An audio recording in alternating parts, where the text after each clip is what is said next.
हाय friends, welcome back. Project कुश।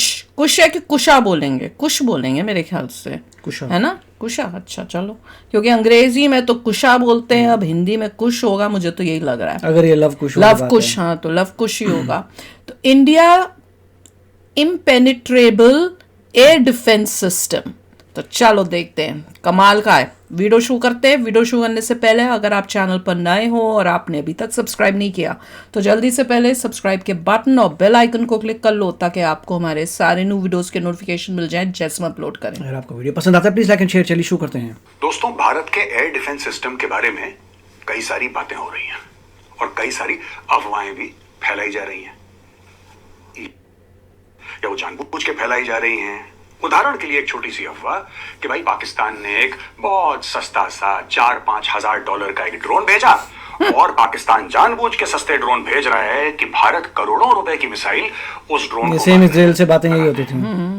और कई लोग इसमें अचानक एक्सपर्ट्स बन गए हैं और कई लोग अपनी एक्सपर्टीज दिखाते हुए सोशल मीडिया में ये कह रहे हैं कि साहब ये तो भारत को कंगाल करने की साजिश है वगैरह वगैरह। दोस्तों, ऐसा कुछ भी नहीं है और आज मैं आपको समझाने की कोशिश करूंगा इन सिंपल लेमैन टर्म्स कि पूरा जो इकोसिस्टम है ये काम कैसे करता है।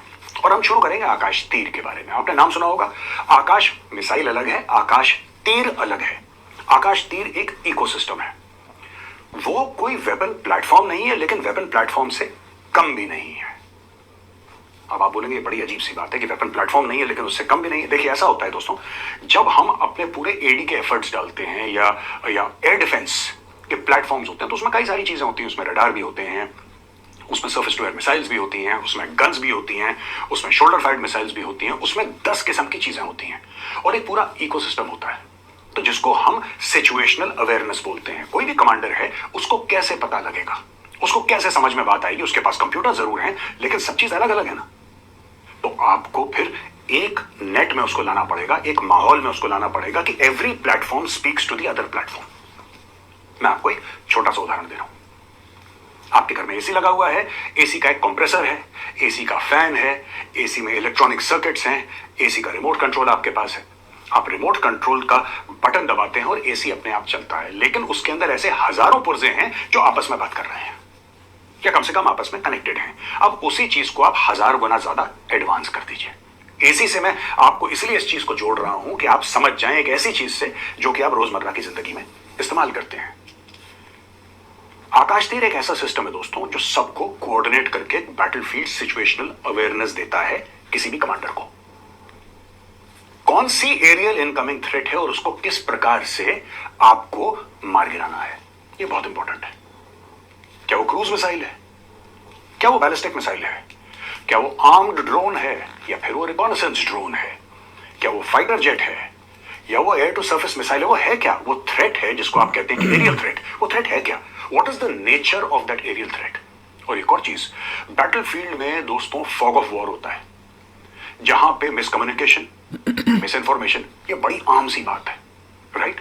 एक कॉन्सेप्ट होता है फ्रेंडली फायर। फ्रेंडली फायर क्या होता है कि जब गलती से कंफ्यूजन में खुद को मार देते किसी ने गोली चलाई और खुद के लोगों को मार दिया। उसी प्रकार से क्या ये चीजें मिसाइल्स के साथ भी हो सकती हैं?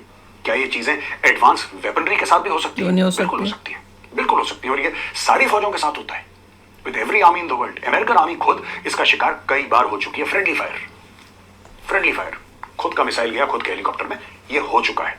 ये सबके साथ होता है। तो इससे बचने के लिए we have something called IFF, identification friend or foe. मैं बड़े आसान शब्दों में आपको बता रहा हूं, ये इतना सरल नहीं है जितना मैं आपको समझा रहा हूं, क्योंकि मैं ये समझता हूं कि मैं लार्जली एक नॉन मिलिट्री ऑडियंस को समझा रहा हूं, इसलिए जानबूझकर इसको बहुत ओवर सिंप्लीफाई करके आपको बताने की कोशिश कर रहा हूं। ऐसा सॉफ्टवेयर जो पहचान ले कि दोस्त है या दुश्मन।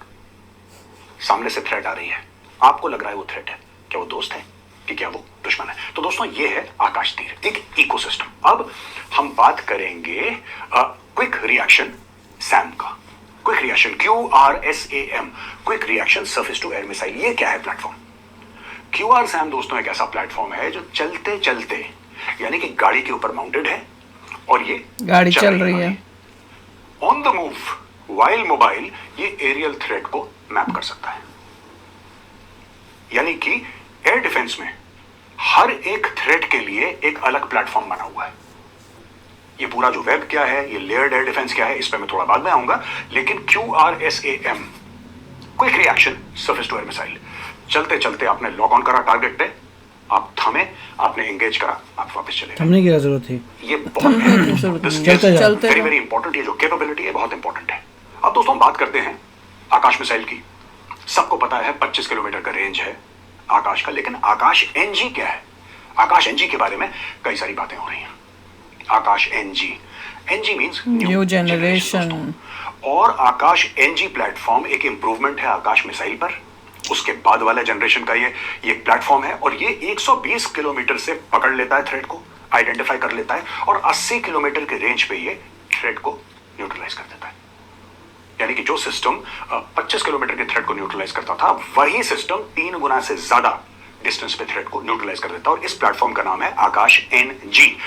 फिर से बताऊंगा, एनजी मतलब न्यू जनरेशन, एक बेहतर आकाश मिसाइल सिस्टम। काफी हल्ला गुल्ला है प्रोजेक्ट कुशा का, और मीडिया कवर कर रहा है प्रोजेक्ट कुशा, प्रोजेक्ट कुशा। ये है क्या प्रोजेक्ट कुशा? कोई कह रहा है कि साहब ऐसा मिसाइल बन जाएगा जो बिल्कुल वर्ल्ड बीटिंग होगा। Of course that is correct, वो भी बात सही है। S-400 से भी बेटर होगा। दोस्तों एक ऐसा प्लेटफॉर्म है जो कि S-400, आप तो जानते हैं S-400, राइट? रशिया से हम लोग मैंने बोल दिया। S-400 जैसा ही एक सिस्टम भारत बना रहा है, और वो कहते हैं कि S-400 से बेहतर फीचर्स होंगे, completely indigenous, completely made in India. उसका नाम दिया प्रोजेक्ट कुशा।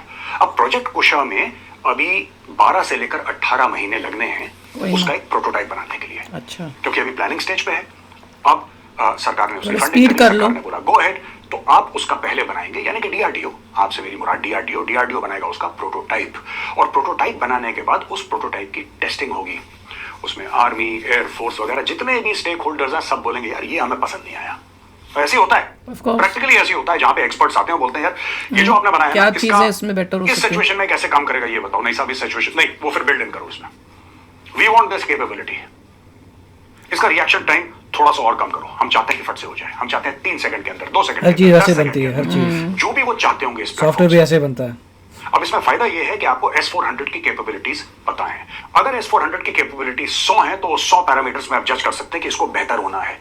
कम से कम 80-90 पैरामीटर्स में तो बेहतर होना ही चाहिए अगर हम बना रहे हैं इसके बाद। तो दोस्तों दिस इज प्रोजेक्ट कुशा। ये बड़ा एम्बिशियस एक प्रोजेक्ट है।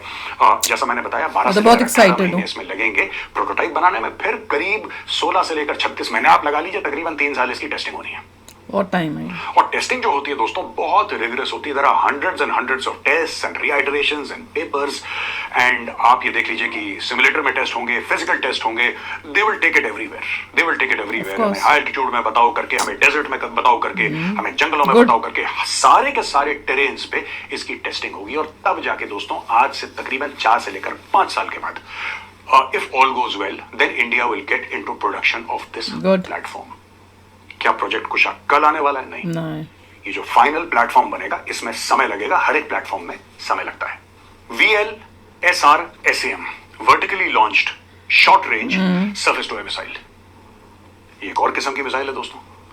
पहले एक समय में इसका रेंज हुआ करता था 40 किलोमीटर, अब इसका एक्सटेंड करके रेंज बना दिया है 80 किलोमीटर। वाह अब ये 80 किलोमीटर तक के थ्रेट्स को मार गिरा सकता है। कमाल है। Again a very complicated, a very sophisticated yet, जिसको कहते हैं ना हिंदी में बड़ा कारगर सिस्टम है, ये है सेना के पास।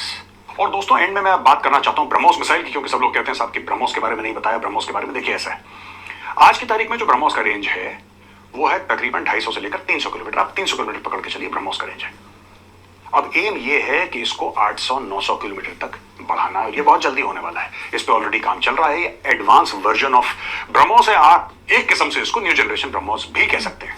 You can call it the new generation BrahMos also. वाह, डबल हो जाएगा। पहले ब्रह्मोस सिर्फ Double लैंड फोर्सेस free के पास था, फिर सी में गया, अब वो सुखोई पर भी यूज हो रहा है। ये मैंने टेलीविजन पे भी बताया था कि अगर ब्रह्मोस इस्तेमाल करा गया है पाकिस्तान के ऊपर, तो आप मान के चलिए कि सुखोई ने मारा है। कहाँ से है? Yeah. आज की तारीख में एक ब्रह्मोस एक सुखोई पे लगाते Beautiful. हैं। लेकिन अब नए आइटरेशन ब्रह्मोस के आ रहे हैं जो ज्यादा घातक है और हल्के हैं। ये एक सुखोई में 4 लगेंगे, वाह। 4 इन 1 सुखोई। और अब मैंने ये भी सुना है कि और प्लेटफॉर्म्स पे भी ब्रह्मोस मिसाइल लगाई जाएंगी। यानी कि क्या ब्रह्मोस मिसाइल राफेल में लगेंगी? I think they are trying to do that. MiGs में लगेंगी? I guess they are trying to do that also, क्योंकि हम तो मीडिया रिपोर्ट्स पढ़ते हैं फिर वहां से एनालाइज करते हैं, ऐसी कोई सीक्रेट इन्फॉर्मेशन मेरे पास नहीं है जो काफी किसी के पास भी नहीं आ सोशल मीडिया सकती, पे क्लेम करते हैं कि simple। मेरे सूत्रों ने बनाया। मेरे पास ऐसा कोई सूत्र नहीं है दोस्तों, जो मुझे मीडिया से मिलता है मैं उसी को एनालाइज करके आपको बताता हूं, और हर एक खबर का मेरे पास एक वेरीफाइबल सोर्स है।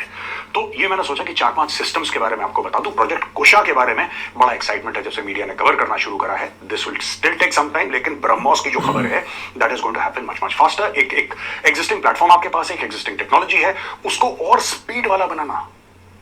जो मैक 2.5 मैक 3 का है उसको किस तरीके से 2 फिगर्स में ले जाना अचानक, या हाइपरसोनिक से भी आगे निकले हो, राइट, उसको हल्का बनाना, उसको मल्टीपल मिसाइल्स एक एयरक्राफ्ट में लगानी, जैसे सुखोई है, अगर उसमें मल्टीपल 4-4 मिसाइल लगानी, उसका किस तरीके से रेंज को एक्सटेंड करना है, उसको और घातक कैसे बनाना है, और पिन पॉइंटेड एक्यूरेसी कैसे करनी है, ये सारी की सारी टेक्नोलॉजी का गेम आज चल रहा है दोस्तों। अमेजिंग, बहुत ही अच्छी बात है। और जो कुश है, प्रोजेक्ट कुश, उसमें कह रहे हैं जैसे अंदाजा 5 साल लेके समझो, पर एक चीज है, वैसे आप देखो तो 5 साल इज प्रीटी फास्ट, बट क्योंकि पाकिस्तान के साथ, चाइना के साथ और यहाँ बांग्लादेश आ गया, तो उस वजह से लगता है कि दैट इज स्लो। तो उसको फास्ट ट्रैक करने अगर कर सकें तो और भी अच्छा होगा कि फास्ट ट्रैक में करके 5 की जगह उसका आधा टाइम कर दें, और अगर और उसमें लोग लगाने हैं तो डीआरडीओ को कहो कि आप अपने कई लोग और ज़्यादा इसके अंदर प्रोजेक्ट में लगा दो, या अगर फंडिंग है तो फंडिंग की ज़्यादा ज़रूरत है, ज़्यादा करके अगर फास्ट हो जाता है तो वो कर दो, ताकि 5 की जगह वो आधा टाइम में 2.5 में तो एटलीस्ट हो कि भैया ख़त्म करके हमने इनको रेडी कर देना है। पर जिस तरह से अब हमारे को मतलब हम जो लग गए हैं उस लक्ष्य पे कि भैया हमने अपने डिफेंस को और खुद बना के इतना फंटास्टिक करना है, अमेजिंग। यही ड्रीम थी, तब से बोल रहे थे कि भाई अपना खुद के बनाओ, अपने खुद के बनाओ, अब वो ही हो रहा है। और अगर S-400 से बेटर बन गया, ओहो कमाल हो जाएगा यार। नहीं देखिए, इसमें सबसे बात यही है, सबको पता चल चुका है कि आपको अपने खुद के चाहिए। कब तक आप खरीद के रहेंगे, कब तक उनसे पूछते रहेंगे कि हमें ये चेंज करना है, ये चेंज करना है। उनकी खुद की वॉर चल रही है रशिया की, कहाँ कहाँ करेगा। अभी जैसे इंडिया ने कहा कुछ बैटरीज अभी तक नहीं आई हैं, बैटरीज चाहिए उनसे मांगेंगे। अभी रशिया ने और अटैक कर दिया यूक्रेन के ऊपर, वो और बिजी अपनी वॉर्स में। तो सबको पता है कि एंड ऑफ द डे आपको खुद की चीज़ चाहिए। और मेरे ख्याल से सबसे बड़ी जो चैलेंज है वो फाइटर एयरक्राफ्ट का है। ये सब तो ठीक है, आपने ब्रह्मोस को बना रखा था, छोटे फॉर्म में लेके लगा दीजिए, मगर सबसे बड़ी चीज़ है फाइटर एयरक्राफ्ट। उसका अगर सोल्यूशन मिल जाएगा तो कमाल हो जाएगा। ओ या फिर तो हम रेस में जो है सबको बीट कर बस देंगे। उसी में मेरे ख्याल से इंडिया को बहुत दिमाग लगाना है। जो भी हो सके आपको अपना फाइटर जेट को रेडी करना है। With our कुछ own भी engine। करिए, जैसे हुक और क्रुक कहते हैं, आपको किसी से जुगाड़ करके टेक्नोलॉजी चाहिए, जो करना है करो यार। अपना ज़बरदस्त टेक्नोलॉजी बनाओ कि फाइटर जेट आपका बहुत ज़रूरी है, क्योंकि आप चाइना से कम्पीट कर रहे हैं। पाकिस्तान शाकिस्तान तो बकवास है। चाइना के लिए जो खुद बना रहा है 5th जनरेशन, आपको अपना भी, चाइना ने भी तो हुक और क्रुक यूज करके बनाया है, तो हमें भी वही करना किया था, पड़ेगा। इधर से चोरी करके। हमें जो करना पड़े करना चाहिए। You have to make बिल्कुल। something। तो चलो यार, आप भी शेयर करना अपने थॉट्स। चलते हैं, मिलेंगे नेक्स्ट वीडियो में बहुत ही जल्द। Till then take care and bye bye. तो अगर आप मेरे इस चैनल पे नए हो तो जल्दी से सब्सक्राइब के बटन को हिट करो और बेल आइकन को क्लिक करो, ताकि आपको मेरा जब नया वीडियो मैं लगाऊं आपको उसके बारे में जल्दी से पता चल जाए।